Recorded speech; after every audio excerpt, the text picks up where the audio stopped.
अस्सलामु अलैकुम रहमतुल्लाह।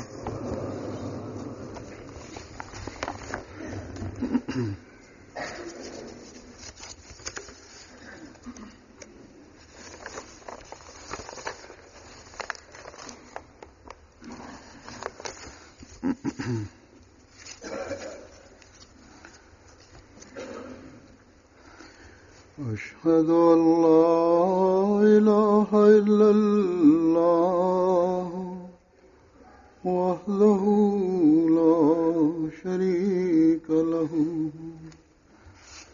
وأشهد أن محمدا عبده ورسوله أما بعد فأعوذ بالله من الشيطان الرجيم بسم الله الرحمن الرحيم الحمد لله رب العالمين الرحمن الرحيم مالك يوم الدين إياك نعبد وإياك نستعين اهدنا الصراط المستقيم صراط الذين أنعمت عليهم غير المغضوب عليهم ولا الضالين.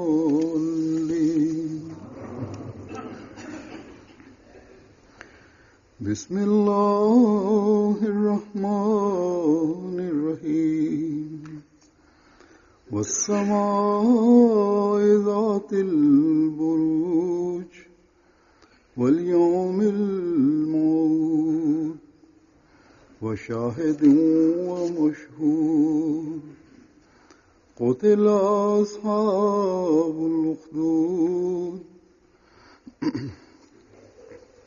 قتل أصحاب الأخدود النار ذات الوقود إذ هم عليها قعود وهم على ما يفعلون بالمؤمنين شهود.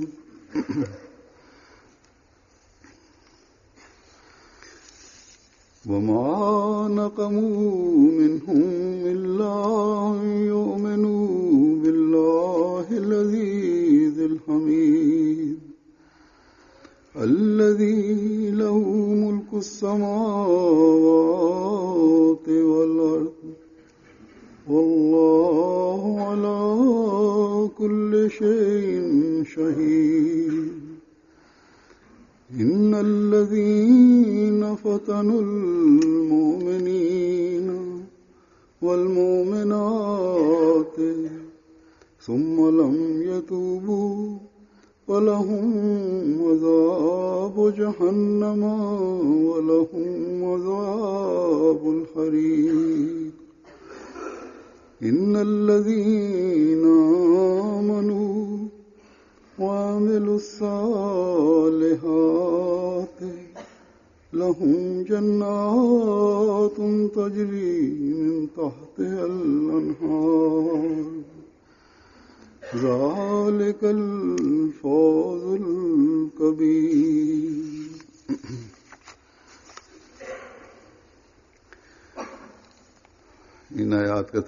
இந்த வசனங்களின் பொருள் கிரகங்களுடைய வானின் மீது சத்தியமாக, வாக்களிக்கப்பட்ட நாளின் மீதும் சத்தியமாக, சாட்சி கூறுபவர் மீதும் சாட்சி கூறப்படுபவர் மீதும் சத்தியமாக அகழ்களுக்குரியவர்கள் அளிக்கப்பட்டனர்.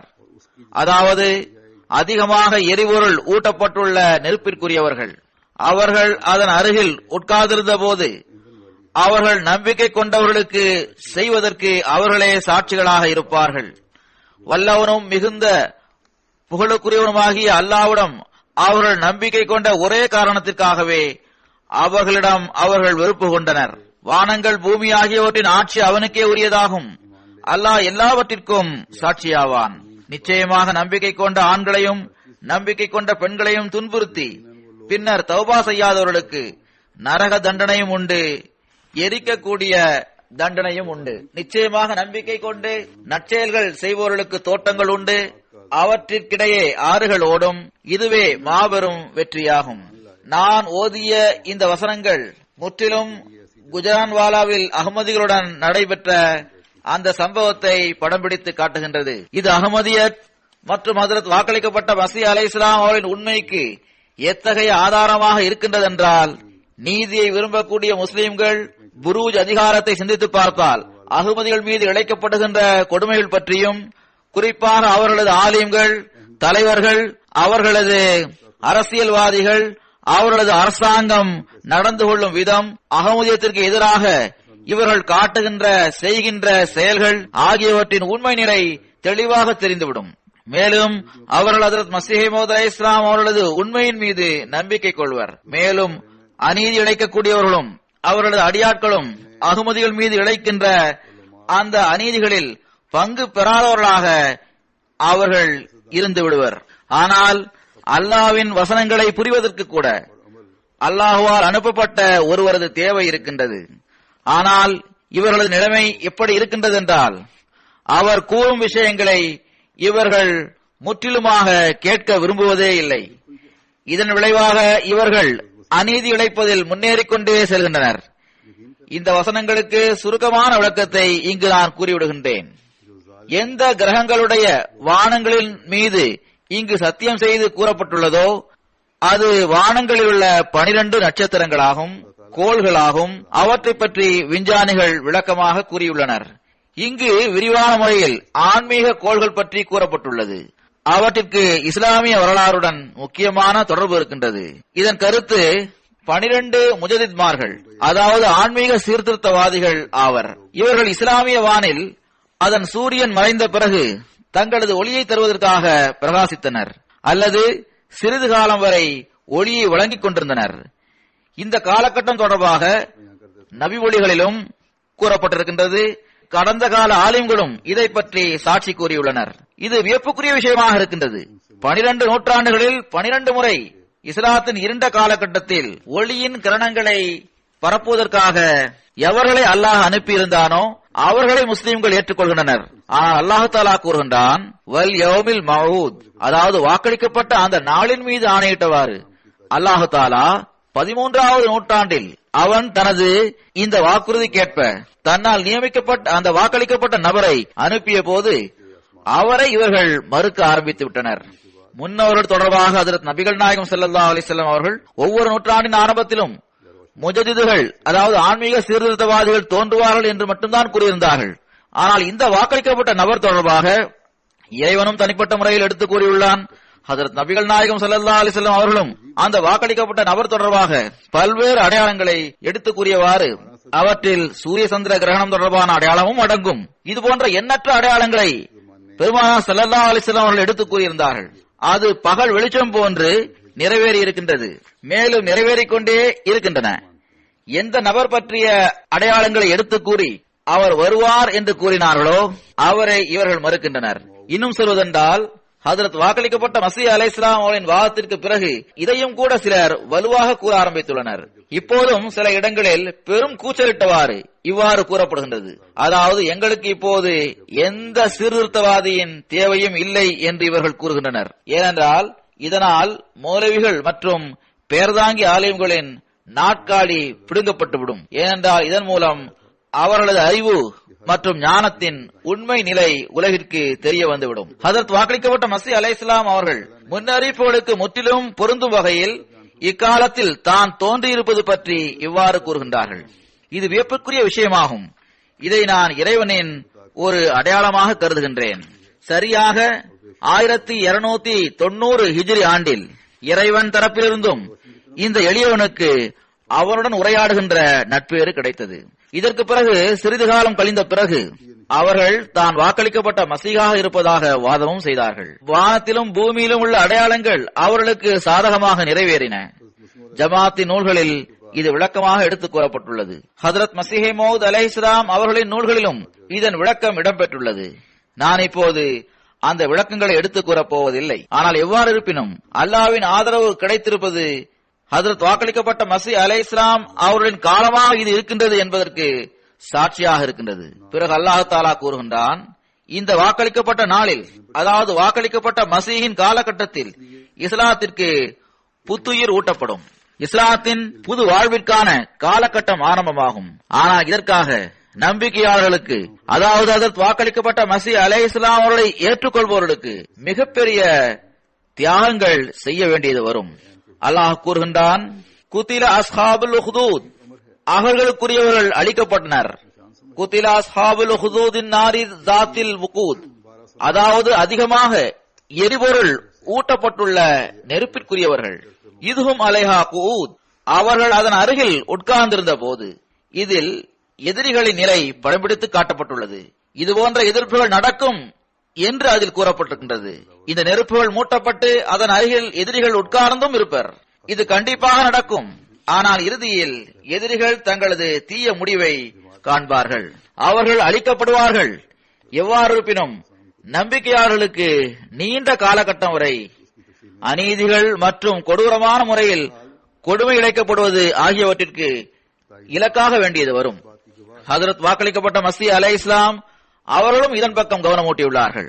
அதாவது இஸ்லாத்தின் முன்னேற்றம் நம்மிடம் சிலவற்றை கோருகின்றது, அது நமது மரணம் தொடர்பான கோரிக்கையாகும் என்று அவர்கள் கூறியுள்ளார்கள். இந்த வசனங்களிலும் இதுதான் கூறப்பட்டுள்ளது. மிக அதிகமாக எரிபொருள் ஊட்டப்பட்டுள்ள நெருப்பு உங்களுக்கு எதிராக மூட்டப்படும். இந்த நெருப்பில் மீண்டும் மீண்டும் எரிபொருள் போடப்படும். இந்த நெருப்பை மூட்டக்கூடியவர்கள் அதன் அருகில் அமர்ந்தவாறு வேடிக்கை பார்த்துக் கொண்டிருப்பர். தங்களது எண்ணத்தில் இத்தகைய ஏற்பாட்டை செய்தவர்கள், அதாவது அகழிகளை தோண்டி இந்த நம்பிக்கையாளர்களை ஒரு எல்லைக்குள் நிற்கும்படி செய்து எல்லா தரப்பிலிருந்தும் அவர்களை சூழ்ந்தவாறு நின்று கொண்டு பிறகு நெருப்பை மூட்டலாம் என்றே இவர்கள் நினைக்கின்றனர். ஆனால் அல்லாஹ் இதை பற்றி முதலிலேயே கூறிவிட்டான். நெருப்பின் வேதனைகளை கடந்து செல்ல வேண்டியது கண்டிப்பாக வரும். ஆனால் எல்லா பக்கமும் சுற்றி வளைத்தவாறு நம்பிக்கையாளர்களை நெருப்பில் எரிப்பதற்கு முயற்சி செய்யக்கூடியவர்கள் தாமே அழிக்கப்பட்டு விடுவர். தங்களது எண்ணத்திற்கேற்ப இவர்கள் நெருப்பிற்கு அருகில் காவல் காத்தவாறு அமர்ந்துள்ளனர். இந்த நெருப்பிலிருந்து எவரும் தப்பி வெளியில் வந்துவிடக் கூடாது என்பதற்காக அதன் அருகில் அதனை காவல் காத்தவாறு அவர்கள் அமர்ந்துள்ளனர். பிறகு நாம் பார்க்கின்றோம், பாகிஸ்தானில் காவல்துறையினரும் அவர்களுடன் நின்றவாறு இதனை வேடிக்கை பார்த்துக் கொண்டுதான் இருந்தனர். அதுவும் அவர்களை காப்பாற்ற அவர்கள் எந்த முயற்சியும் செய்யவில்லை. மாறாக அந்த அநீதியில் பங்கு பெறுபவர்களாக அவர்களும் ஆகிவிட்டனர். பிறகு நெருப்பை மூட்டக்கூடிய இவர்கள் எல்லோருமே இதை பார்த்து கொண்டு நெருப்பிற்கு அருகில் நின்று கொண்டிருந்தது மட்டுமின்றி நம்பிக்கையாளர்களை எரித்து அதில் இன்பம் கண்டனர். இதுவும் அலைஹா குஊத், அவர்கள் அதன் அருகில் உட்கார்ந்திருந்தனர் என்பது பழைய சம்பவம் ஒன்றும் அல்ல, மாறாக இது ஒரு முன்னறிவிப்பும் ஆகும். இது நமக்கு தெரிவிப்பது என்னவென்றால், நம்பிக்கையாளர்களின் எதிரிகள் இதுபோன்ற நெருப்புகளை மூட்டுவர். பிறகு இந்த நெருப்பிற்கு அருகில் அதனை காவல் காத்தவாறு இவர்கள் உட்காரவும் செய்வர். நமது உண்மையின் வழிகளை நிரூபிக்கக்கூடிய இன்னொரு ஆதாரமாக இது திகழ்கின்றது. நாம் நம்பிக்கையாளராக இருக்கின்றோம் என்பதற்கும் இது ஆதாரமாக இருக்கின்றது. நம்பிக்கையாளர்களுக்கு எதிராக நெருப்பை மூட்டக்கூடியவர்களை சார்ந்தவர்களாக எதிரிகள் இருக்கின்றனர் என்பதையும் அது நிரூபிக்கின்றது. இந்த நெருப்பிலிருந்து எவரும் வெளியில் தப்பி வந்துவிடக் கூடாது என்பதற்காக அதனை சூழ்ந்தவாறு அவர்கள் அமர்ந்திருந்தது மட்டுமன்றி நாம் நல்ல பணியை செய்துள்ளோம் என்று அவர்கள் மகிழ்ச்சி அடைகின்றனர். ஷஹீதுகள் தொடர்பான சில விவரங்களை நான் எடுத்து கூறுவேன். அதில் இந்த வசனங்களில் கூறப்பட்டதற்கு இணங்க அறைகளின் கதவுகளை அடைத்துவிட்டு இவர்கள் நெருப்பு மூட்டியிருப்பதை உங்களால் பார்க்க முடியும். அறைகளில் குழந்தைகள் மற்றும் பெண்கள் மொத்தம் 11 பேர் இருந்தனர். ஜன்னலில் உள்ள கண்ணாடிகள் வழியாக அவர்களை பரிகாசம் செய்யும் வகையில் தங்களது கைகளை அசைத்தவாறும் மகிழ்ச்சியுடன் முழக்கமிட்டவாறும் எதிரிகள் அங்கிருந்து சென்று விட்டனர். அவர்களை துன்புறுத்தும் வகையிலும், இப்போது நீங்கள் சிக்கிக் கொண்டீர்கள், இதிலிருந்து வெளியேறுவதற்கு உங்களுக்கு வேறு எந்த வழியும் இல்லை என்று அவர்களுக்கு கூறும் வகையில் இவ்வாறு நடந்து கொண்டனர். இந்த சம்பவம் தொடர்பாக இருக்கின்ற வீடியோ பிலிமிலும் இந்த அநியாயக்காரர்களின் முகத்தை பார்க்க முடிகின்றது. அதிலிருந்தும் வெட்கங்கெட்ட இவர்களது செயல்கள் அளவு கடந்து விட்டது என்பது தெளிவாகவே தெரிகிறது. இவர்களது செயல்களும் இவர்களது பேச்சுக்களும் இவர்களது பேச்சுக்களும் முழக்கங்களும் இவற்றை வெளிப்படுத்துகின்றன. எவ்வாறு இருப்பினும் இது இவர்களது வரம்பு மீறிய பகைமையின் நிலையாகும். இன்னும் சொல்வதென்றால், இந்த சம்பவம் நடந்து 2 நாட்கள் கழிந்த பிறகு கிடைத்த செய்தி என்னவென்றால், அதே பகுதியை சார்ந்த ஒரு மௌலவி மக்களை ஒன்று திரட்டியவாறு, இந்த பகுதியை சார்ந்த அகமதிகளுடன் நாம் நடந்து கொண்டது ஒன்றுமே அல்ல, இதைவிட அதிகமாக நாங்கள் செய்வோம் என்று நீங்கள் என்னிடம் வாக்குறுதி வழங்குங்கள், நீங்கள் எனக்கு ஆதரவாக இருக்க வேண்டும் என்று அவர் அந்த மக்களிடம் வாக்குறுதி வாங்கினார். அப்பாவி குழந்தைகளையும் பெண்களையும் ஷஹீதாக்கிய பிறகும் கூட அவர்களுக்கு ஒருவேளை வெட்கம் வந்திருக்கும் என்று சொல்லும் வகையில் உள்ள அத்தகைய சம்பவம் அல்ல இது. இவர்கள் எந்த அளவு வெட்கம் கெட்டவர்களாகவும் கொடூரமான மிருகத்தனமான எண்ணமுடைய அநியாயக்காரர்களாகவும் இருக்கின்றனர் என்றால், இன்றைய நாட்களில் தொலைபேசியிலும் ட்விட்டர் மூலமும் கொடுக்கப்படும் தூது செய்தியில் இவர்களும் தங்களது தூது செய்தியை தெரிவிக்கின்றனர். இச்சம்பவம் தொடர்பான தங்களது தாக்கங்களை தெரிவிக்கின்றனர். அகமதிகளுடன் என்ன நடந்திருக்கிறதோ அது மிகவும் நல்ல முறையில் நடந்துள்ளது, அப்படித்தான் நடக்க வேண்டும் என்று அதில் அவர்கள் தெரிவித்துள்ளனர். ஆனால் வேதனை என்னவென்றால், இவை அனைத்தையும் அல்லாஹ்வின் பெயரிலும் அவனது தூதரின் பெயராலும் இவர்கள் செய்கின்றனர். இதுஹும் அலைஹா குஊத், அவர்கள் அதன் அருகில் அமர்ந்திருந்தனர் என்பதிலிருந்தும் அவர்கள் நிரந்தரமாகவே அவ்வாறு அமர்ந்திருப்பர் என்று தெரிகிறது. இவர்கள் தண்டனை வழங்குவதற்கான சூழ்ச்சிகளை மிக நீளமானதாக ஆக்குவதற்கு முயற்சி செய்கின்றனர். குஊத் என்பதன் பொருள் உட்காருவது, ஏதாவது ஒரு பொருளின் மீது தொடர்ந்து உட்கார்ந்து கொண்டிருப்பது என்பதாகும். இதுவும் ஒரு சொற்றொடராகும். நீண்ட காலமாக ஒரு செயலை செய்து கொண்டே செல்வதற்கு இது கூறப்படுகிறது. எனவே இவர்களது பொய், ஏமாற்று வேலை, துன்பமிழைப்பது ஆகியவற்றின் தொடர் நீடித்துக் கொண்டே இருக்கின்றது. ஒருவேளை மிக நீளமாக இந்த தொடர் நீடித்துக் கொண்டிருக்கும். ஏனென்றால் எதிரிகள் உருவாகிக் கொண்டே இருப்பர். அது நடந்து கொண்டுதான் இருக்கின்றது. இந்த மக்கள் முயற்சிகளை செய்து கொண்டுதான் இருக்கின்றனர். இதற்கு ஒரு வரம்பும் இருக்கின்றது. அந்த வரம்பை அல்லாஹ் இவர்களுக்காக நிர்ணயித்துள்ளான். அதாவது, நீங்களும் இவ்வாறு செய்து கொண்டே செல்லுங்கள், இறுதியில் நீங்களும் இந்த நெருப்பினால் அழிக்கப்படுவீர்கள் என்று அல்லாஹ் கூறுகின்றான். நீங்கள் இந்த நெருப்பில் போடப்படுவீர்கள் என்று கூறுகின்றான். இவர்கள் பொய் மூலம் பணிகளை செய்கின்றனர். இது இவர்களது ஆலிம்களுக்கும் தெரியும். பொய் கூறுவதை தவிர ஹஜரத் வாக்களிக்கப்பட்ட மசீஹ் அலைஹிஸ்ஸலாம் அவர்களின் வாதத்தை மறுக்கக்கூடிய எந்த ஆதாரமும் அவர்களிடம் இல்லை. பொய்யான விஷயங்களை புனைந்து கூறுவது, ஹஜரத் வாக்களிக்கப்பட்ட மசீஹ் அலைஹிஸ்ஸலாம் அவர்களின் நூல்களிலிருந்து சில மேற்கோள்களை எடுத்து கூறியவாறு சம்பவங்களை வேறு விதமாக திரித்து கூறுவது, அவர்களது மேற்கோள்களை முழுமையாக கூறாமல் அதை வேறு விதமாக திரித்து கூறுவது ஆகியவற்றை தவிர வேறு எதுவுமே அவர்களிடம் இல்லை. ஆனால் எதிர்ப்பு அவர்களை குருடர்களாக ஆக்கிவிட்டது. இதனால் இப்படிப்பட்ட செயல்களை அவர்கள் செய்து கொண்டே செல்கின்றனர், செய்து கொண்டே இருப்பார்கள். அவர்கள் நெருப்பை மூட்டுவதில் பொதுமக்களையும் தங்களுடன் சேர்த்துக் கொள்கின்றனர். எனவே இந்த நெருப்புகளை உண்மையான முறையில் மூட்டியவாறு நம்பிக்கையாளர்களை எரித்துவிட அவர்கள் முயற்சி செய்கின்றனர். சில இடங்களில் அவர்கள் இவ்விஷயத்தில் வெற்றி பெற்று விடுகின்றனர், சில இடங்களில் தோல்வியையும் தழுவுகின்றனர். பிறகு எப்போதாவது என்ன, நிரந்தரமாகவே இவர்கள் அகமதியத்தின் எதிர்ப்பின் நெருப்பை எல்லா இடங்களிலும் மூட்டுவதற்கு இவர்கள் எல்லா வகையிலும் முயற்சி செய்கின்றனர். இன்றைய நாட்களில் பாகிஸ்தானில் உள்ள ஒவ்வொரு நகரத்திலும் ஒவ்வொரு தெருவிலும் பொய் புனைந்து கூறப்பட்டுள்ள அகமதியத்திற்கு எதிரான சுவரொட்டிகள் ஒட்டப்பட்டுள்ளன. அரசு கட்டிடங்கள் மீதும், இதுவரை என்றால் உயர் நீதிமன்ற கட்டிடத்திலும் அவை ஒட்டப்பட்டுள்ளன. அதில் எத்தகைய தவறான விஷயங்களை ஹஜரத் வாக்களிக்கப்பட்ட மசீஹ் அலைஹிஸ்ஸலாம் அவர்களுடன் தொடர்புபடுத்தி இவர்கள் கூறியுள்ளனர் என்றால், அல்லது அவற்றை ஜமாத்தின் கொள்கையுடன் தொடர்புபடுத்தி இம்மக்கள் கூறுகின்றனர் என்றால் அதற்கு ஒரு எல்லையே இல்லை. இந்த விஷயங்களை கூறி மக்களை தூண்டிவிடுகின்றனர். ஜமாத்தின் கொள்கைகளுடன் எந்த தொடர்பும் இல்லாத இத்தகைய விஷயங்களை அவர்கள் கூறுகின்றனர். இதே எதிர்ப்பின் காரணமாக ஜமாத்திற்கு ஆதரவு வழங்கியவாறு ஹஜரத் வாக்களிக்கப்பட்ட மசீஹ் அலைஹிஸ்ஸலாம் அவர்கள் இவ்வாறு கூறுகின்றார்கள்: இறைவன் உங்களை வீணாக்கி விடுவான் என்று நினைக்காதீர்கள். நீங்கள் இறைவனது கையால் இந்த பூமியில் விதைக்கப்பட்ட விதையாக இருக்கின்றீர்கள். இறைவன் கூறுகின்றான், இந்த விதை வளரும், மலரும், எல்லா பக்கங்களிலும் இதன் கிளைகள் வெளிப்படும், மேலும் இது பெரும் மரமாக ஆகிவிடும். இறைவன் கூறியுள்ள விஷயங்களின் மீது நம்பிக்கை வைத்தவாறு இடையில் வரக்கூடிய சோதனைகளுக்கு அஞ்சாமல் இருப்பவர்கள் அருளுக்குரியவர் ஆவர். கண்டிப்பாக ஜமாத்தில் உள்ள நபர்களுக்கு தியாகங்கள் செய்ய வேண்டியது வரும்.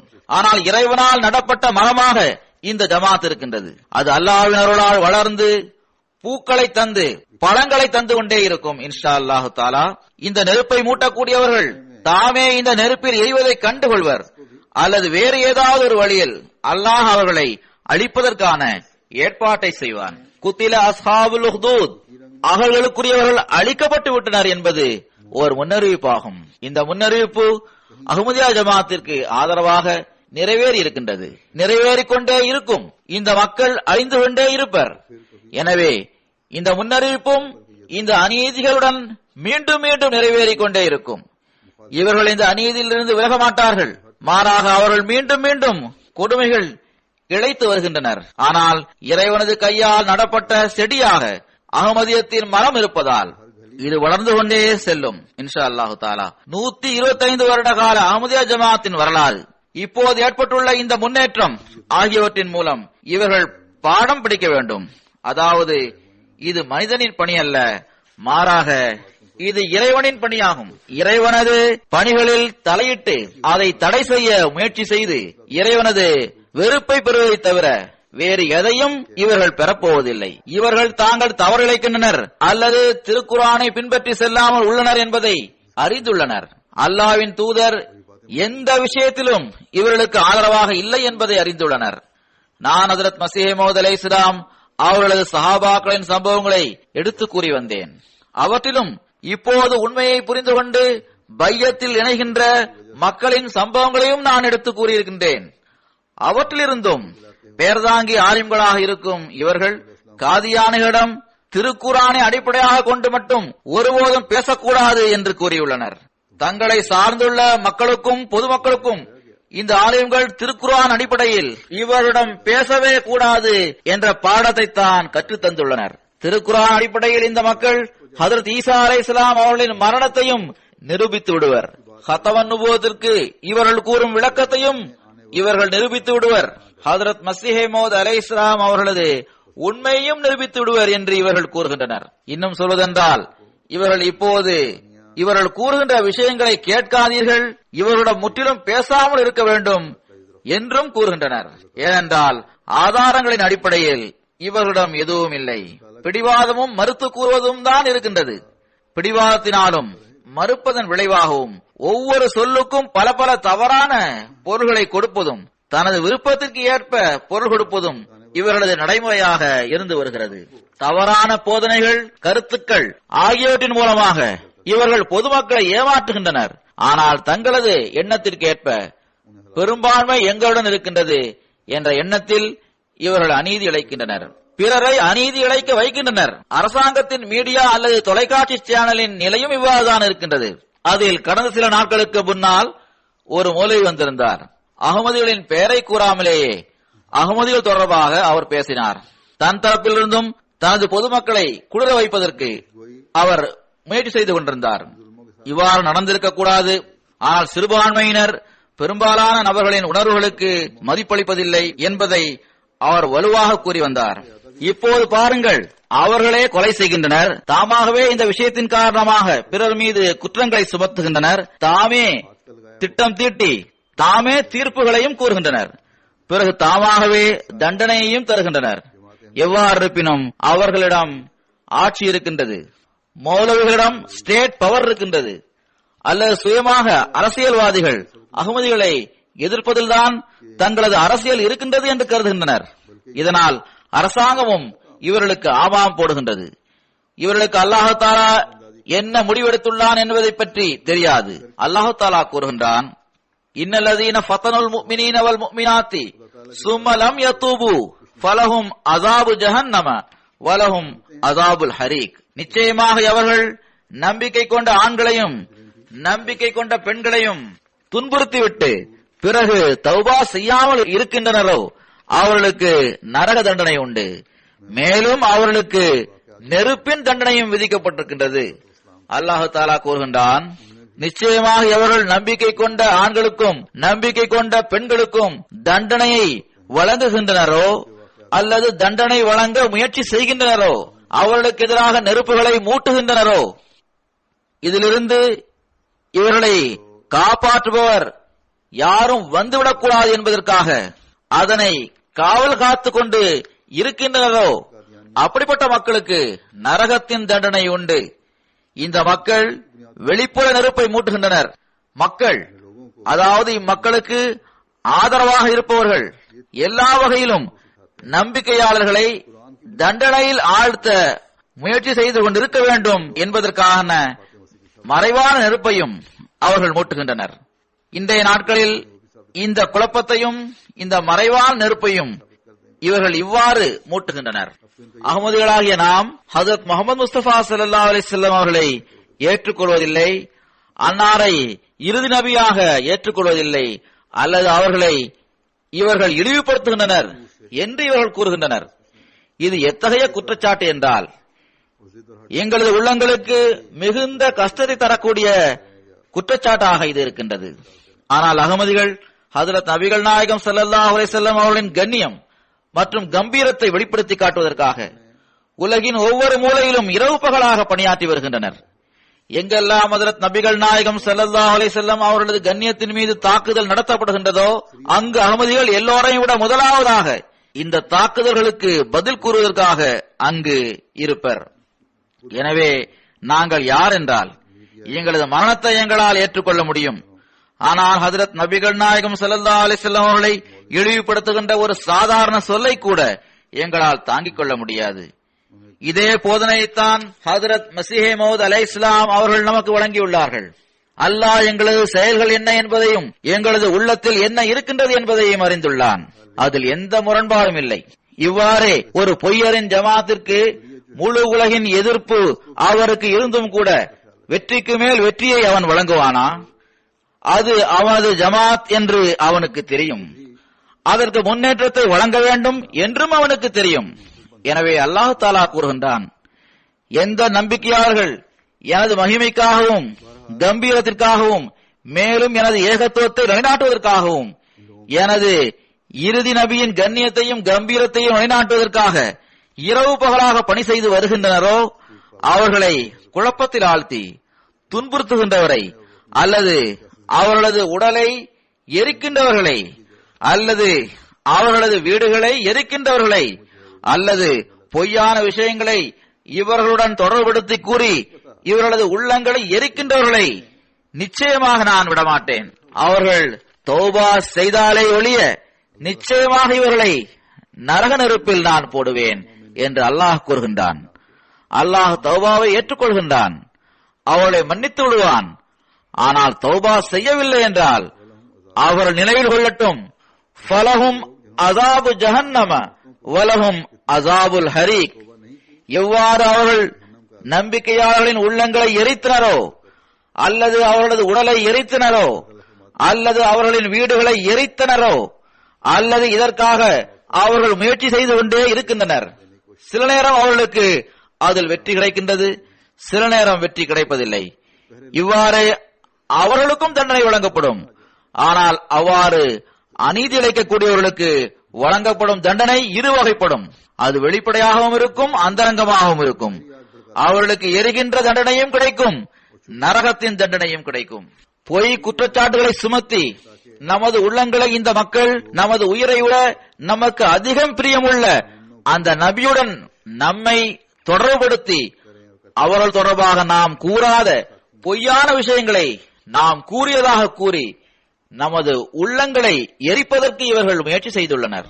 ஆனால் இவர்களது உள்ளம் இந்த உண்மையை இப்போது பார்த்துவிட்டு பொறாமையின் நெருப்பால் எரிகின்றது. அகமதியா ஜமாத் ஏன் முன்னேறுகின்றது என இவர்கள் பொறாமைப்படுகின்றனர். எல்லா வகையிலும் நாம் இவர்களை எதிர்த்த பிறகும் கூட அகமதியா ஜமாத்தில் உள்ள ஒவ்வொரு நபரும் ஏன் தனது ஈமானில் நிலைத்திருக்கின்றார் என்று இவர்கள் பொறாமைப்படுகின்றனர். ஏன் இவர்களில் ஒவ்வொரு நபரும், சிறுவரும் முதியவரும், ஆணும் பெண்ணும் நம்மை பார்த்து பயப்படாமல் இருக்கின்றனர்? நமது அநீதிகளை நேருக்கு நேராக தமது கண்களால் கண்ட பிறகும் அதை ஏன் எதிர்த்து நிற்கின்றனர் என்று இவர்கள் பொறாமைப்படுகின்றனர். குஜரன்வாலாவில் வசிப்பவர்கள் 1974 ஆண்டு நடைபெற்ற கலவரத்தின் போதும் மிக பெரும் தியாகங்களை செய்தனர். அதற்கு ஒரு முன்னுதாரணத்தை அவர்கள் நிலைநாட்டினர். இன்றும் கூட இவர்கள் தியாகங்களின் ஒரு புது முன்மாதிரியை நிலைநாட்டியுள்ளனர். இதில் 7 மாத பெண் குழந்தை, 8 வயதுள்ள பெண் குழந்தை மற்றும் ஒரு பெண் ஆகியோர் தங்களது உயிர்களின் காணிக்கையை வழங்கி தியாகத்தின் ஒரு முன்மாதிரியை நிலைநாட்டியுள்ளனர். இன்னும் சொல்வதென்றால், இந்த உலகில் இதுவரை வராத ஒரு குழந்தை, எந்த குழந்தை 1.5 அல்லது 2 மாதங்களுக்கு பிறகு இந்த உலகை பார்க்க வேண்டியது இருந்ததோ, அதுவும் கூட இந்த அநியாயக்காரர்களின் அநீதியின் காரணமாக இந்த உலகில் வர முடியாமல் மடிந்து போய்விட்டது. அதுவும் தன்னை தியாகம் செய்துவிட்டது.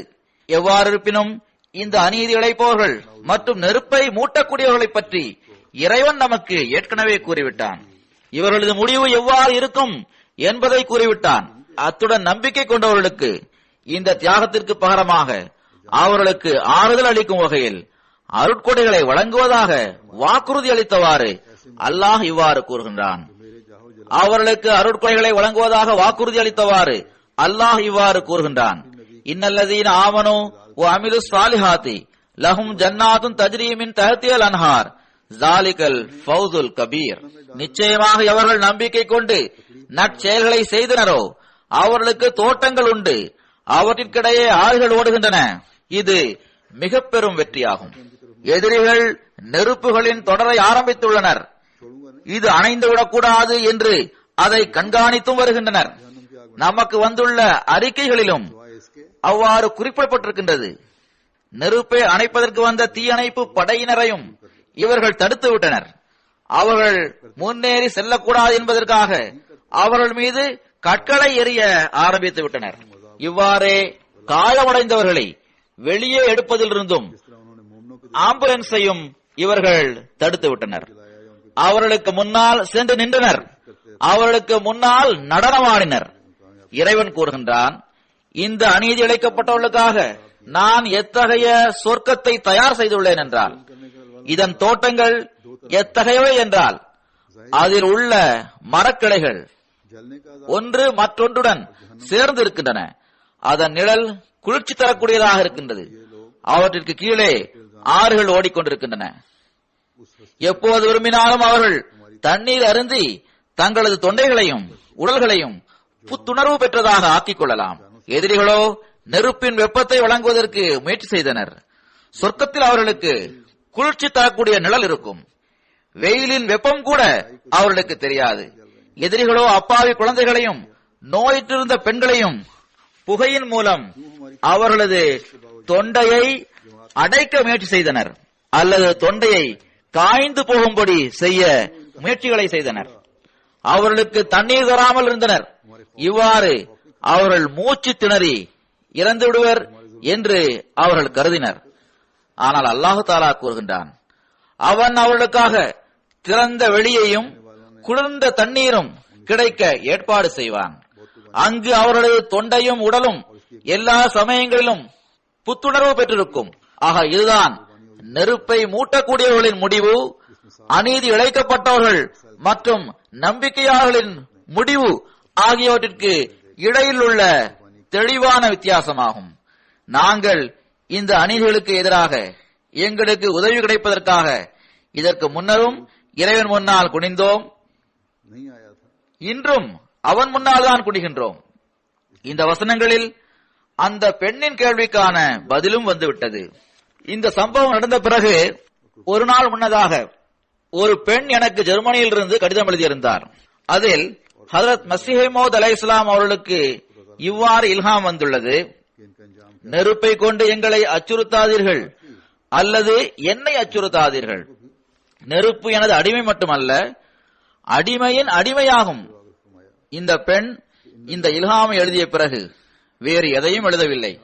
ஆனால் பிறகு இவையெல்லாம் ஏன் நடந்தது என்று அவர் கேட்பதுதான் இதன் கருத்தாகும் என்று தோன்றுகிறது. முதலாவது விஷயம் என்னவென்றால், நீங்கள் உங்களது ஈமானை வலுப்படுத்த வேண்டும். இதையும் கூட அல்லாஹு தஆலா நமக்கு முதலிலேயே கூறிவிட்டான். இந்த வசனங்களுக்கு விளக்கம் கூறியவாறு நான் ஏற்கனவே கூறியிருந்தது போன்று, இந்த அநீதிகள் நடக்கும் என்று அல்லாஹ் ஏற்கனவே கூறிவிட்டான். இந்த வசனங்கள் மிக தெளிவாக இதை பற்றி கூறுகின்றன. மேலும் இந்த நெருப்பிற்கு நாம் பயப்படுபவர்கள் அல்ல என்பதும் கூட இந்த இல்ஹாமில் உள்ள கருத்தாகும். திருக்குரானில் கூறப்பட்டிருப்பது போன்று இந்த மக்கள் நெருப்புகளை மூட்டுவர், நிச்சயமாக நெருப்பை மூட்டுவர். ஆனால் அந்த நெருப்புகளின் மூலம் எந்த நோக்கத்தை அவர்கள் பெறுவதற்கு முயற்சி செய்தனரோ அதை அவர்களால் ஒருபோதும் பெற முடியாது.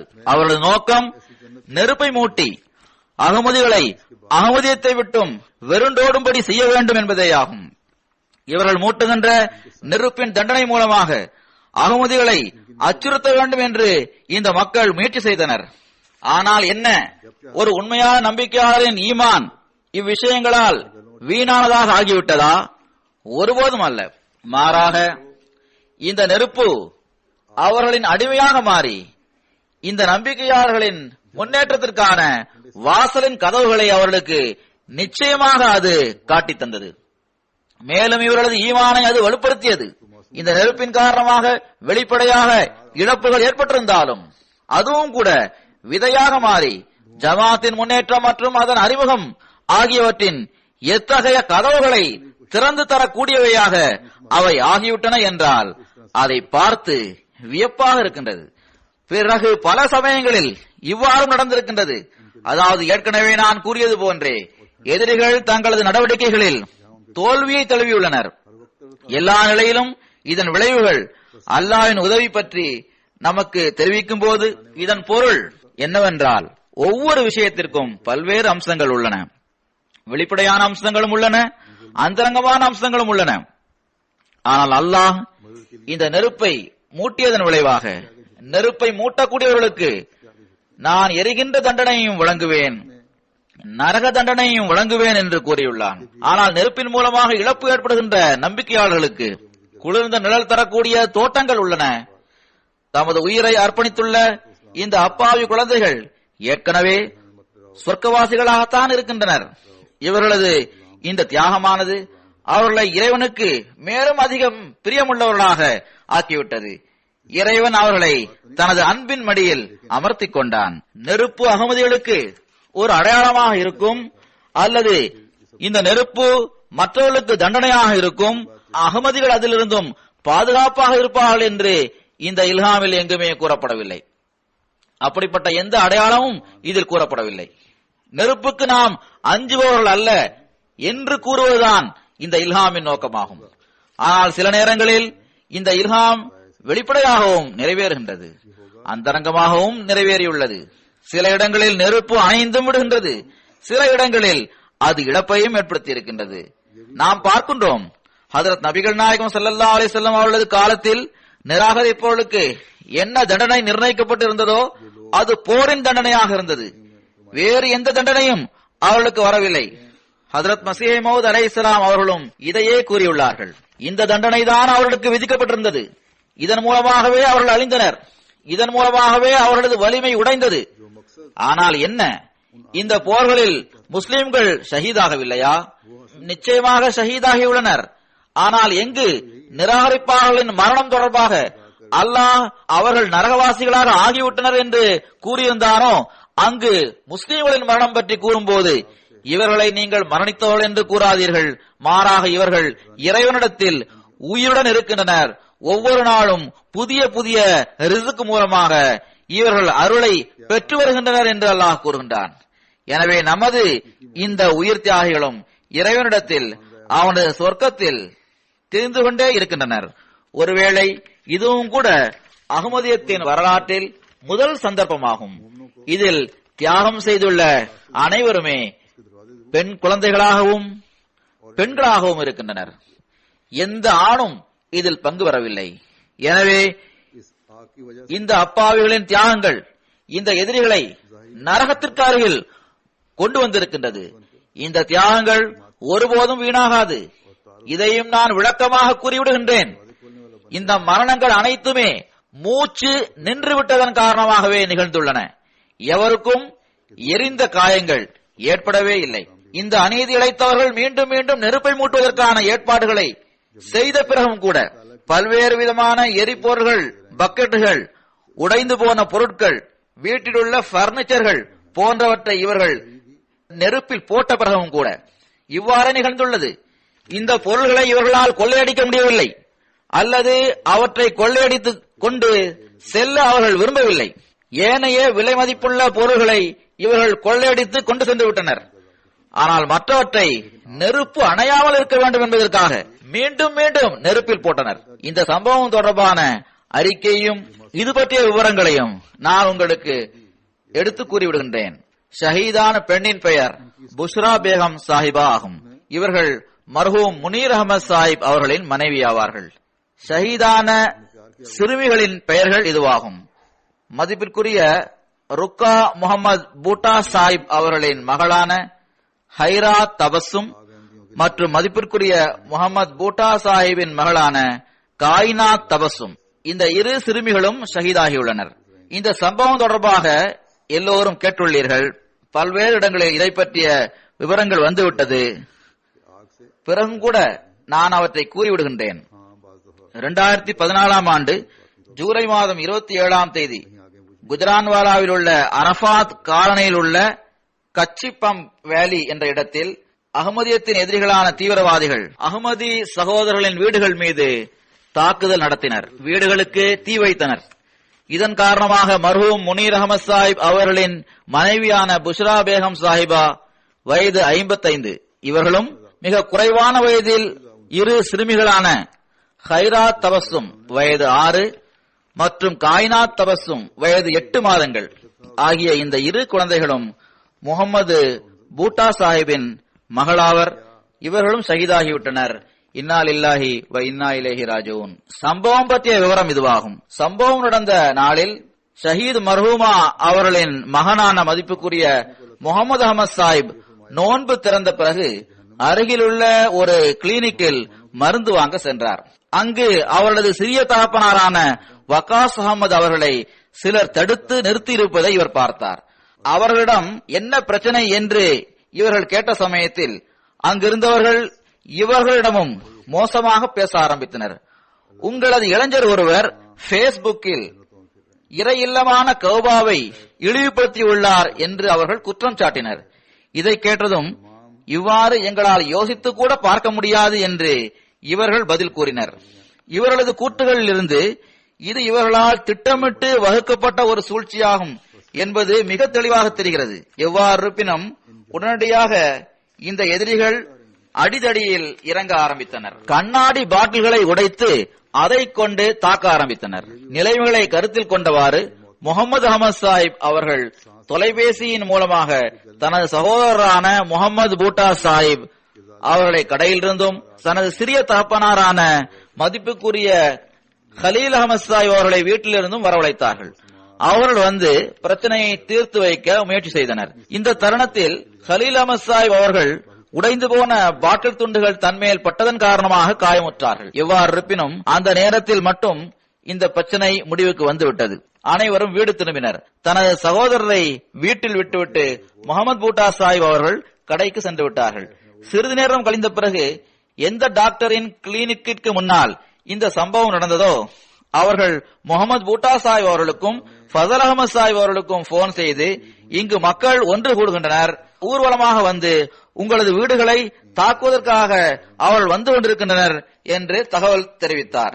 மேலும் அஞ்சுமன் தாஜரான், அதாவது வியாபாரிகள் சங்கம் சார்பாகவும் மக்கள் ஒன்று செய்வதற்கான அறிவிப்பு செய்யப்பட்டிருக்கின்றது. கடைகளை அடைத்துவிட்டு வர வேண்டும் என்று கூறப்பட்டிருக்கின்றது. எவர்கள் கடைகளை அடைக்காமல் இருப்பாரோ அவரே அதற்கு பொறுப்பாளராக இருப்பார் என்றும் அறிவிப்பு செய்யப்பட்டதாக அவர் தெரிவித்தார். எனவே திட்டமிட்டு அவர்கள் இதனை செய்துள்ளனர். இந்த எல்லா பணிகளும் நான் ஏற்கனவே கூறியிருந்தது போன்றே திட்டமிட்டு செய்யப்பட்டது. இந்த பகுதியில் அருகிலுள்ள பல்வேறு தெருக்களில் 18 அகமதி சகோதரர்களின் வீடுகள் இருக்கின்றன. இந்த தகவல் கிடைத்ததுமே 15 அகமதி சகோதரர்களின் வீடுகளில் இருந்த அனைவருமே வீட்டை விட்டு உடனே வெளியேறிவிட்டனர். ஆனால் முகமது பூட்டா சாஹிப், ஜமாத்தின் தலைவரான முகமது அஷ்ரப் சாஹிப், அவர்களது சகோதரர் ஆகியோரது குடும்பத்தில் இருந்த மற்ற நபர்கள் தத்தமது வீடுகளில் இருந்தனர். ஊர்வலத்தில் வந்தவர்கள் இரவு சுமார் 8:30 மணிக்கு தாக்குதல் நடத்தினர். அகமதி சகோதரர்களின் வீட்டிற்கு அருகில் வந்து பெரிதாக முழக்கமிட்டனர். ஃபயரிங்கும் செய்தனர். அத்துடன் அடைக்கப்பட்ட வீடுகளின் கதவுகளை உடைக்க ஆரம்பித்தனர். இதை பற்றியும் தவறான அறிக்கையைத்தான் காவல்துறையினர் பத்திரிகைகளுக்கு தந்துள்ளனர். அதாவது இரு தரப்பிலிருந்தும் ஃபயரிங் நடந்ததாக அவர்கள் அறிக்கை கொடுத்துள்ளனர். ஆனால் எதிரிகள்தான் ஃபயரிங் செய்தனர். ஜமாத் தரப்பில் இருந்தும் எந்த ஃபயரிங்கும் நடக்கவில்லை. இவர்கள் திட்டம் வகுத்தவாறு எல்லா பக்கங்களிலிருந்தும் வந்து ஒன்றாக சேர்ந்து தாக்குதல் நடத்தினர். இந்த பகுதியில் ஷியாக்களின் எண்ணிக்கை அதிகமாக இருக்கின்றது. இவர்கள் அதிகமாக இங்கு வசிக்கின்றனர். ஷியாக்கள் பெரிய அளவில் பேசுவர். ஆனால் அவர்கள் இந்த சந்தர்ப்பத்தில் தாக்குதல் நடத்தியவர்களுக்கு துணையாக நின்றனர். இன்னும் சொல்வதென்றால் மிகவும் அதிகமாக அவர்களுக்கு துணையாக நின்று உதவி செய்தனர். இந்த சம்பவத்திற்கு பிறகு ஜமாத்தின் தலைவர் அவர்கள் உடனடியாக SHO பீப்புள்ஸ் காலனிக்கு இது பற்றி தகவல் தெரிவித்தார். அதற்கு அவர், நானே போலீசின் ஒரு பிரிவுடன் சம்பவம் நடந்த இடத்தில் இருக்கின்றேன். நான் தாக்குதல் நடத்தியவர்களை அவருடன் பேச்சுவார்த்தை நடத்துவதற்காக என்னுடன் அழைத்து செல்கின்றேன் என்று கூறினார். எவ்வாறு இருப்பினும் உண்மை என்னவென்றால் அந்த போலீஸ் அதிகாரி அவர்களை தன்னுடன் அழைத்து செல்லவே இல்லை. இந்த தருணத்தில் தீவிரவாதிகள் மீண்டும் தாக்குதல் நடத்தினர். தாக்குதல் நடத்தியவர்கள் சுவர்களை உடைக்கக்கூடிய கடப்பாறைகள், சுத்தியல்கள், கத்திரிக்கோல், இன்னும் பல ஆயுதங்களுடன் அங்கு வந்தனர். இவர்களுடன் மற்ற கூட்டங்களும் வந்து சேர்ந்து கொண்டன. வந்ததுமே இவர்கள் மின்சாரத்திற்குரிய மீட்டரை உடைத்தனர், கம்பிகளை வெட்டினர். எவ்வாறு இருப்பினும் நிலைமை மிகவும் மோசமாக இருந்ததால் ஜமாத் தலைவர் அவர்களும் அவர்களது சகோதரரும் கூரை வழியாக ஜமாத்தை சாராத அஹ்லே குர்ஆனை சார்ந்த பக்கத்து வீட்டுக்காரரின் வீட்டில் அடைக்கலம் புகுந்தனர். அந்த நபர் கண்ணியமான நபராக இருந்தார். அதனால் இவர்களுக்கு அவர் அடைக்கலம் கொடுத்தார். முகமது பூட்டா சாஹிபும் அவரது சகோதரரான ஃபசல் அஹமது சாஹிப் ஆகியோரது குடும்பங்கள் தங்களது வீடுகளில் மேல் மாடியில் இருந்த ஒரு அறைக்குள் சென்று பாதுகாப்பாக இருந்தனர். இது நடந்து கொண்டிருக்கும் போதே தீவிரவாதிகள் வீட்டிற்குள் புகுந்து மேல் மாடியில் உள்ள எந்த அறையில் 11 பெண்கள் மற்றும் சிறுமிகள் அடைபட்டு இருந்தனரோ அந்த அறையின் கதவை உடைக்க முயற்சி செய்தனர். கதவு உடையாமல் இருந்ததும் அறை கதவின் பூட்டில் அவர்கள் LVயை போட்டார்கள். அதன் மூலம் கதவு திறக்காது. இவ்வாறு கதவிற்கு சீல் வைக்கப்பட்டது. அறையின் ஜன்னல்களின் கண்ணாடிகளை உடைத்து விட்டனர். பிளாஸ்டிக் பொருட்களையும் மற்ற பொருட்களையும் ஒன்று திரட்டி சரியாக கதவுக்கு அருகில் ஜன்னலுக்கு வெளியே நெருப்பு வைத்தனர். இந்த நெருப்பின் விஷப்புகை கதவின் கீழே இருந்தும் ஜன்னல் வழியாகவும் அறையில் நிரம்பிவிட்டது. இந்த அநியாயக்காரர்கள் நெருப்பை மூட்டிய பிறகு இந்த ஜன்னல் வழியாக தங்களது கைகளை அசைத்தவாறு அவர்களை பரிகாரம் செய்யும் விதத்தில் அவர்களுக்கு பிரியாவிடை கொடுத்துவிட்டு சென்று விட்டனர். இந்த அறையில் 11 அகமதி பெண்கள், சிறுமிகள் ஆகியோர் அடைபட்டு இருந்தனர். புகை மூட்டத்தின் காரணமாக புஷ்ரா பேகம் சாஹிபா அவர்களும் அவர்களது இரு பேத்திகளான ஹைராத் தபஸ்ஸும் மற்றும் காயினாத் தபஸ்ஸும் ஆகியோர் ஷஹீதாகிவிட்டனர். இன்னா லில்லாஹி வ இன்னா இலைஹி ராஜிஊன். மூச்சு நின்றுவிட்டதன் காரணமாக அவர்கள் ஷஹீதாகிவிட்டனர். தாக்குதல் நடத்தியவர்கள் எந்த அளவு வெறித்தனமாக நடந்து கொண்டனர் என்றால் அந்த சந்தர்ப்பத்தில் காயமடைந்தவர்களை தூக்குவதற்கும் நெருப்பை அணைப்பதற்கும் வர இருந்த மருத்துவமனையின் ஆம்புலன்ஸ், இன்னொரு எமர்ஜென்சி ஆம்புலன்ஸ், தீயணைப்பு படை வண்டி ஆகியவற்றை அங்கு வராமல் அவர்கள் தடுத்து நிறுத்தினர். எல்லா தீவிரவாதிகளும் வீடுகளுக்கு தீ வைத்துக் கொண்டே இருந்தனர். அவற்றை எரித்துக் கொண்டிருந்தனர். அத்துடன் நடனமாடிக்கொண்டும் இருந்தனர். போலீஸ் இந்த எல்லா நடவடிக்கைகளையும் அமைதியாக அங்கு நின்று வேடிக்கை பார்த்துக் கொண்டே இருந்தது. வெறித்தனமாக நடந்து கொண்ட எந்த நபரையும் எவ்வகையிலும் தடுத்து நிறுத்த போலீஸ் முயற்சி செய்யவே இல்லை. மீடியாவும் கூட மிகவும் காலதாமதமாக வந்து கவரேஜ் செய்ய ஆரம்பித்தது. தீவிரவாதிகள் தமது பணிகளை செய்து முடித்த பிறகுதான் பஞ்சாபின் முதலமைச்சரான ஷாபாஸ் ஷரீப் சாஹிப் அவர்களும் இந்த சம்பவத்தை பற்றி அறிந்துள்ளார். இந்த சம்பவத்தில் ஷஹீதான மதிப்பிற்குரிய புஷ்ரா பேகம் சாஹிபா ஷஹீத் அவர்களுடைய குடும்பத்தில் அஹ்மதியத் அவர்களின் தாத்தாவான லோதினங்களை சேர்ந்த மதிப்பிற்குரிய ஷஹாபுத்தீன் சாஹிப் அவர்கள் மூலமாக அறிமுகமானது. இவர்களுக்கு இரண்டாவது கிலாபத்தின் காலகட்டத்தில் பையத் செய்து ஜமாத்தில் இணைவதற்கான நட்பாக்கியம் கிடைத்தது. இவர்கள் சியால்கோட்டிற்கு சென்று விட்டனர். பிறகு இவர்களது திருமணம் மர்ஹூம் முனீர் அகமது சாஹிப் அவர்களுடன் குஜ்ரான்வாலாவில் வைத்து நடந்தது. பிறகு 1976 இவர்கள் இங்கு வந்துவிட்டனர். இவர்களது கணவரான முனீர் அகமது சாஹிப் அவர்கள் 6 மாதங்களுக்கு முன்பு வஃபாத் ஆகிவிட்டார்கள். மற்ற 2 ஷஹீதுகளான ஹைராத் தபஸ்ஸும் மற்றும் காயினாத் தபஸ்ஸும் ஆகியோர் இவர்களது பேத்திகள் ஆவர். ஷஹீத் மர்ஹூமா அல்லாவின் அருளால் ஐவேளை தொழக்கூடியவராகவும் தஹஜ்ஜத் தொழக்கூடியவராகவும் திருக்குரானை ஓதக்கூடியவராகவும் இருந்து வந்தார். மிகவும் அனுதாப உணர்வுடன் நடந்து கொள்பவராகவும் நல்ல முறையில் பழகக்கூடியவராகவும் விருந்தோம்பல் செய்யக்கூடியவராகவும் உயர்வான நல்லொழுக்கத்திற்கு எஜமானராகவும் திகழ்ந்தார்கள். விலங்குகளுக்கு உணவளிப்பதும் பறவைகளுக்கு தானியங்களை கொடுப்பதும் தினந்தோறும் இவரது வழக்கமாக இருந்து வந்தது. இவர்களுக்கு எந்த பொறுப்பும் இல்லாமல் இருந்தும் கூட எங்கு ஜமாத்திற்கு தொண்டு செய்ய வேண்டியது வந்தாலும் அதில் இவர்கள் முன்னணியில் நிற்பவராக இருந்தார்கள். ஷஹாதத் நிகழ்ந்த போது இவர்களது கைகளில் தங்க மோதிரமும் காதுகளில் கம்மல்களும் அணிந்திருந்தார்கள்.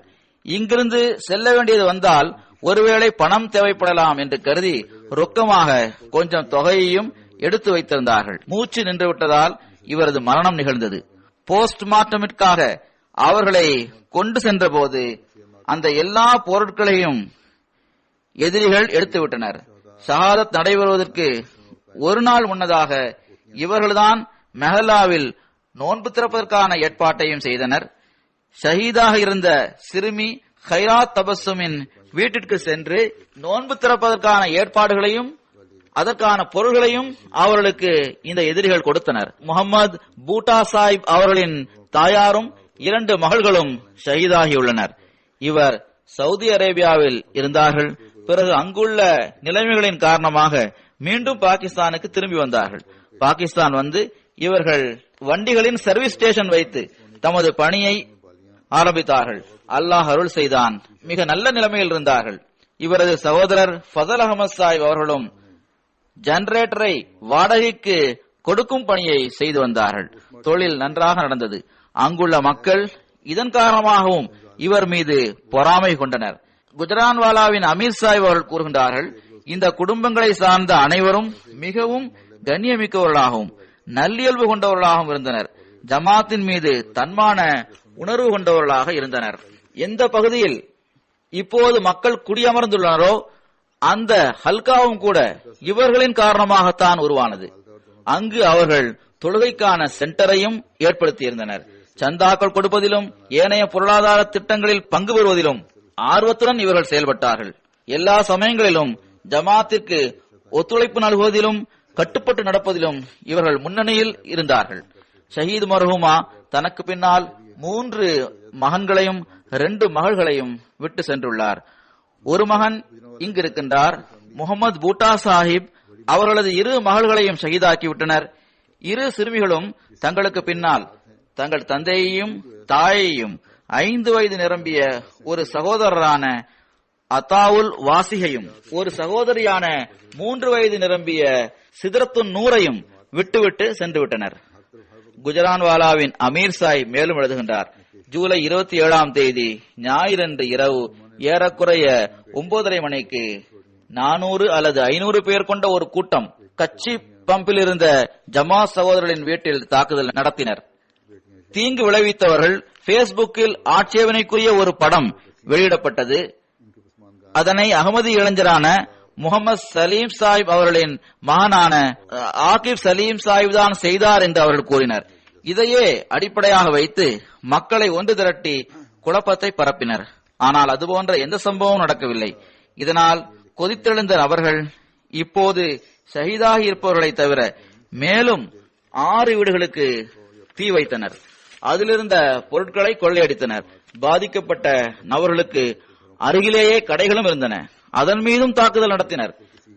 இவர்களது வெல்டிங் பிளான்ட், ஹெவி ஜெனரேட்டர், இரும்பிலான காட்ஸ், கட்டிட பொருட்கள் ஆகிய அனைத்தையும் கொள்ளையடித்தனர். குஜ்ரான்வாலா சம்பவத்தில் ஷஹீதானவர்களை தவிர முகமது பூட்டா சாஹிபின் சகோதரர் மதிப்புக்குரிய ஃபதுல் அகமது சாஹிபின் மனைவியான மதிப்புக்குரிய ஹமேரா ஃபதுல் சாஹிபா அவர்கள் தங்களது குழந்தைகளான அத்தியத்துல் பஷீர் வயது 3, வக்ஃபே நோவில் இவர் உள்ளார், சமர் முனீர் வயது 1 மற்றும் தல்ஹா அன்சர் வயது 1 மாதம் ஆகிய இவர்கள் அனைவருமே காயமுற்றுள்ளனர்.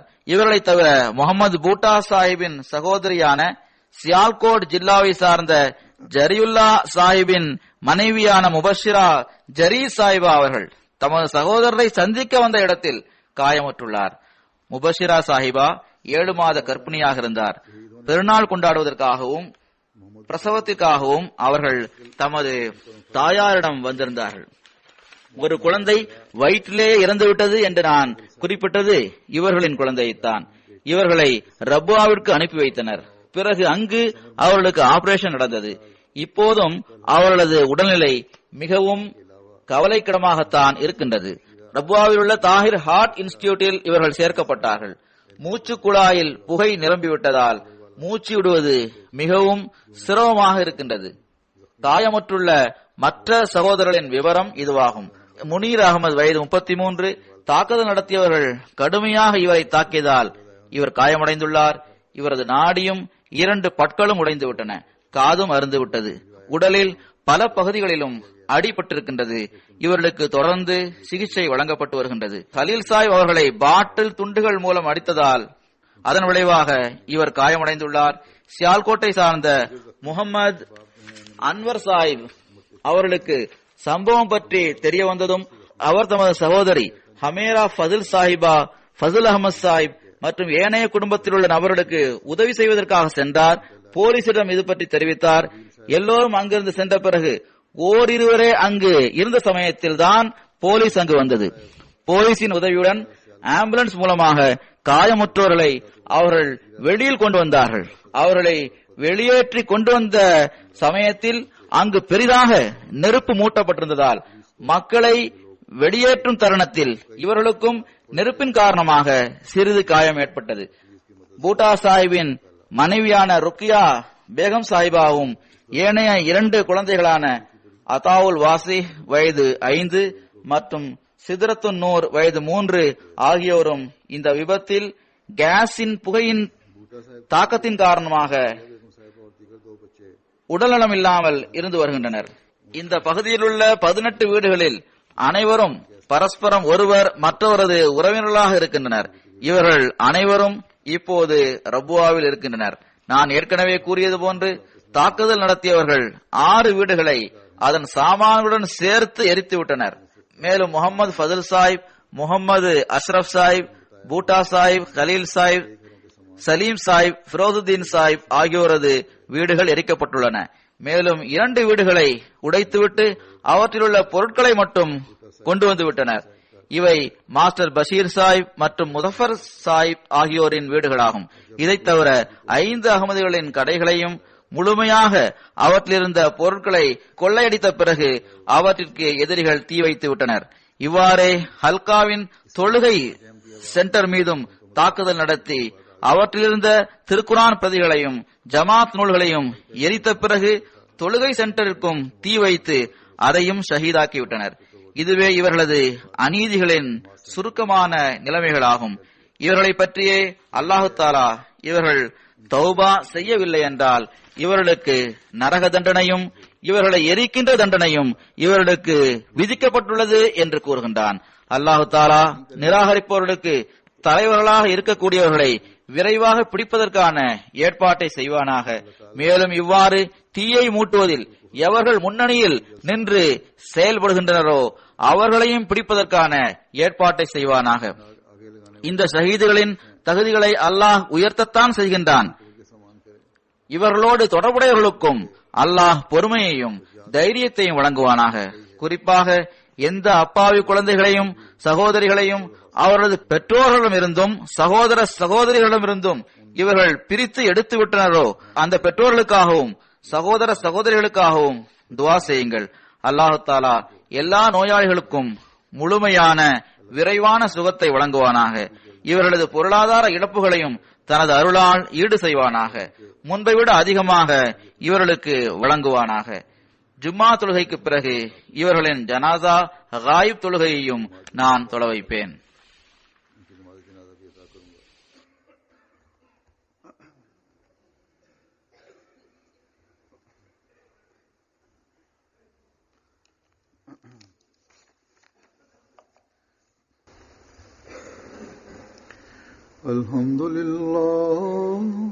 الحمد لله نحمده ونستعينه ونستغفره ونؤمن به ونتوكل عليه ونعوذ بالله من شرور أنفسنا ومن سيئات أعمالنا من يهده الله فلا مضل له ومن يضلله فلا هادي له ونشهد أن لا إله إلا الله ونشهد أن محمدا عبده ورسوله عباد الله رحمكم الله إن الله يأمر